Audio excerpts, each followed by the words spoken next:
There's a reason modern people feel weak. Not physically, mentally. They're surrounded by comfort, yet starving for purpose. Drowning in information, but dying of meaning. They scroll, complain, react, but never act. And that's exactly why the Founding Father mindset feels so dangerous today, because it exposes a truth most people don't want to face. You are not designed for comfort. You were designed for responsibility, not the fake kind, not the be nice, be quiet, be productive kind, but the kind that shapes nations, builds futures, and carves your name into history. This is the mindset that made farmers fight empires, philosophers become generals, and ordinary men turn themselves into giants. This is the mindset that makes you unstoppable. Look around. We live in the softest era humanity has ever produced. A time where people wake up tired, despite never being in danger. A time where people feel empty, despite having everything. Why? Because ease kills ambition, comfort kills courage, and safety, absolute safety, kills identity. When a man's life becomes too convenient, his spirit becomes too forgettable. That's why the Founding Fathers feel alien today. Because they lived in a world that demanded virtue, and we live in a world that avoids it. They weren't superhuman. They weren't flawless saints. They were something much rarer. Men who accepted the weight of reality instead of hiding from it. While modern culture tells you, don't pressure yourself. Don't take risks. Go easy on yourself. They believe the exact opposite. They believe that pressure strengthens, struggle purifies, and responsibility transforms. They understood a truth most men today never discover. Weakness is not a condition. It is a choice. The Founding Father mindset is not about powdered wigs and old documents. It's about a mental architecture, a way of thinking that produces unbreakable men. 4 pillars define it. 1. Self-governance. Before you can lead anything outside, you must command everything inside. Your impulses, your schedule, your habits, your emotions, your direction. The modern man is ruled by urges. The Founding Father was ruled by principles. One is a servant, the other is sovereign. 2. Duty over desire. Duty is not about sacrifice, it's about identity. A man with duty knows who he is and what he must do. No confusion, no hesitation. Desire feels good. Duty makes you good. 3. Courage in the face of overwhelming odds. The founders didn't have the numbers. They didn't have the weapons. They didn't have the experience. But they had the rarest asset in human history. A man willing to risk everything for something greater than himself. Today, people fear embarrassment. Back then, they feared dishonor. 4. Moral discipline. Not moral perfection, not puritanism, not fake virtue. Discipline. The ability to say, I will not be ruled by the worst parts of myself. This is the foundation of an unstoppable man. Not genetics, not luck, not conditions, discipline, character, responsibility. This is the internal republic that shapes the external one. You are not fighting the British Empire. You're fighting something much harder. Your comfort, your distraction, your apathy, your emotional softness. Today's enemy doesn't march in lines. It scrolls across screens. It doesn't tax your tea. It taxes your attention. It doesn't threaten your life. It dissolves your purpose. Your war is internal. Your battlefield is psychological. Your weapon is identity. The Founding Father mindset is not about imitating history. It's about recovering something we've lost. The ability to rise, to focus, to discipline, to lead, to endure, to build. You are surrounded by a world that wants you distracted, reactive, dependent, and forgettable. But history does not remember the comfortable. It remembers the courageous. The Founding Fathers lived by what we can call the citizen warrior standard. Think like a philosopher, act like a general, live like a statesman. This doesn't mean being perfect. It means living with direction. It means that every decision, every habit, every hour of your day is part of a bigger mission. A man is not shaped by his environment. He is shaped by the standards he accepts. The modern standard is low. Insultingly low, almost designed to keep you silent, soft, and waiting for permission. But the Founding Father standard forces you to stand up and say, no one is coming to save me. I am responsible for what I become. Once you internalize that, something irreversible happens. The excuses disappear. The fear dissolves. The direction becomes clear, because responsibility is not a burden. It is a doorway, and on the other side of that doorway is a version of yourself the modern world no longer produces. A builder, a defender, defender, a strategist, a citizen of discipline, a man capable of reshaping his fate. The Founding Fathers did not build America on motivation. They built it on discipline. A discipline so severe, so uncompromising, that most modern men couldn't survive a single week of it. Because this mindset was born in a world without safety nets. There was no government to fall back on. No systems protecting you, no excuses, no shortcuts, no guaranteed future. If something needed to be done, you did it. If something went wrong, you fixed it. If life became difficult, you stood taller. The Founding Father mindset is not positive thinking. It's not inspirational speeches. It is a code, a spine-straightening set of internal laws that force a man to rise above himself. And this code has 3 unbreakable pillars: duty, delay, dominion. Together they form a kind of psychological armor, the same armor that turned farmers into revolutionaries, intellectuals into warriors, and ordinary men into the architects of a nation. Let's break them down. Duty. Doing what you said you'd do, long after the feeling is gone. Duty is the first pillar because it forces a man to confront the truth.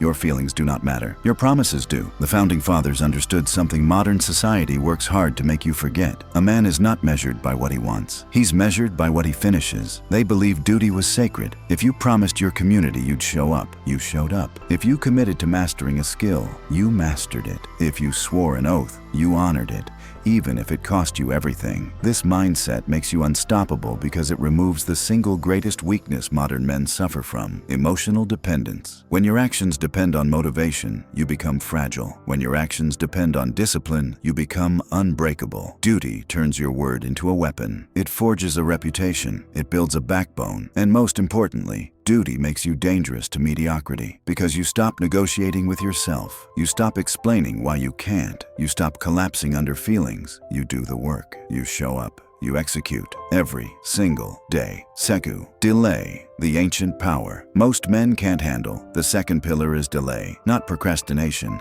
but endurance. The Founding Fathers mastered the one ability that gives a man unlimited power. They could wait. They could hold a vision for 10, 20, 30 years without applause, without recognition, without reassurance, and still keep moving. James Madison worked on the Constitution for decades, with no guarantee it would ever be accepted, with no assurance that his ideas would survive. Yet he kept writing, kept planning, kept building. Why? Because the Founding Father mindset had no interest in instant reward. Everything was built for the future, for a nation unborn, for citizens not yet living, for a world they would never fully see. This is the opposite of modern life, where attention spans collapse after 10 seconds and ambitions die in a week. Here's the truth. If you cannot delay gratification, you are owned by your impulses. If you can delay gratification, you own your destiny. Delay makes you unstoppable because it creates a rare advantage. While other men quit early, you continue. While others fold under boredom, you stay focused. While others chase excitement, you chase mastery, and mastery always wins. Patience is not passive. Patience is pressure, applied over time until the world has no choice but to bend. Most men are fireworks. The Founding Fathers were furnaces. One burns quickly, the other burns forever. 3. Dominion. Master yourself,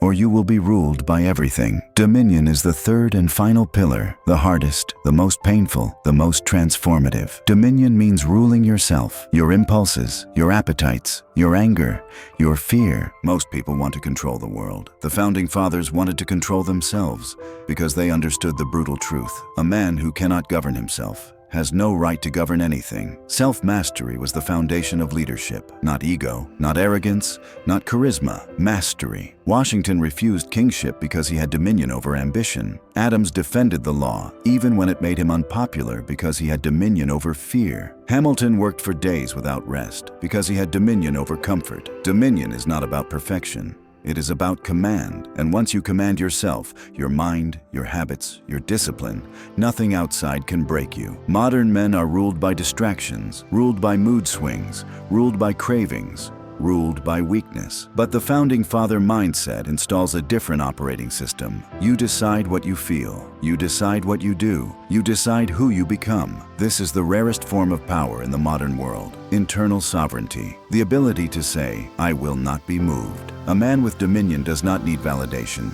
He does not need approval. He does not need permission.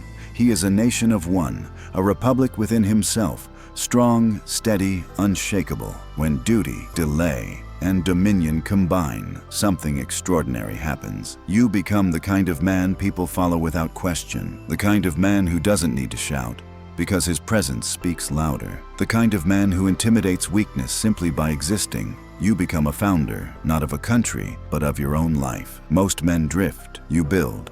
Most men hesitate, you act. Most men collapse, you endure. This is why the Founding Father mindset makes you unstoppable, because you stop living like a consumer and start living like a creator. You stop reacting and start initiating. You stop asking, "Who will save me?"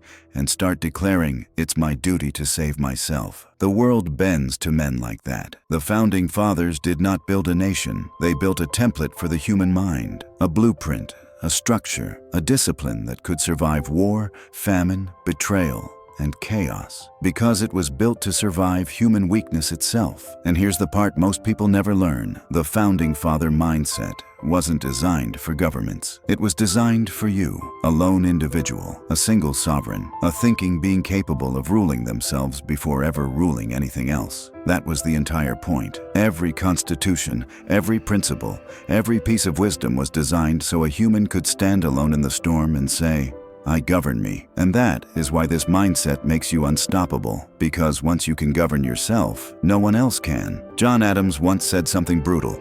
"A constitution is only for a moral and disciplined people. It is wholly inadequate for any other." People quote it without understanding the deeper meaning. He wasn't talking about nations. He was talking about individuals. A constitution is worthless if the person reading it is weak. A philosophy is useless if the person following it refuses discipline. A mindset is powerless if the person living it is ruled by impulses, vices, laziness, fear, or excuses. So the Founding Fathers designed something far more powerful than a political system. They designed a self-operating internal government, a republic you carry inside your skull, a system where your virtues act as your laws, your purpose acts as your constitution, your self-discipline acts as your military, your reason acts as your supreme court, and your vision acts as your executive leader. This is the Republic of One. You are the citizen.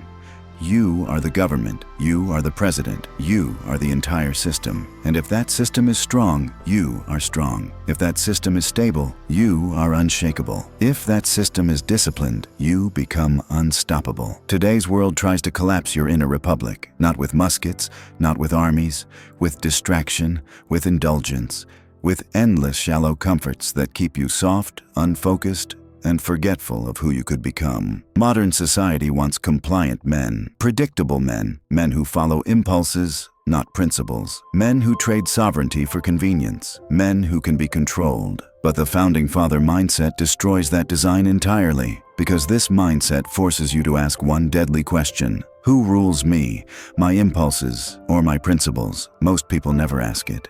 They just drift. They let their mood decide their actions. They let opinion decide their identity. They let entertainment decide their destiny. And the inner republic collapses, not from war, from neglect. There are 4 virtues your inner republic cannot survive without. The Founding Fathers understood them. The Roman Stoics understood them. Every strong civilization understood them. Modern men ignore them. 1. Duty, not passion, not motivation, not "I feel like it." Duty means doing what must be done, even when your feelings hate it. 2. Temperance, the discipline to say no when your body screams yes, to resist indulgence, to resist the easy road, to resist the slow decay of comfort. 3. Courage, not loud bravery, not cinematic drama. Real courage is quieter, confronting your own fears, your own weaknesses, your own failures, and refusing to run from them. 4. Industry work, real work, focused, directed, purposeful work. The kind that builds something, the kind that makes you valuable, the kind that forces your future self to thank you. When those 4 virtues anchor your inner republic, you become a force that cannot be manipulated, cannot be softened, cannot be broken. The Founding Fathers formed a creed. Self-government leads to all other forms of freedom. But here's the truth they understood. Self-government isn't easy. It isn't glamorous. It isn't fun. It is grueling. It is painful. It is the repeated choice to refuse weakness when weakness is the easy path. Most people will never choose this life. They want shortcuts. They want hacks. They want quick results without internal reform. But you, if you adopt this mindset, you become different.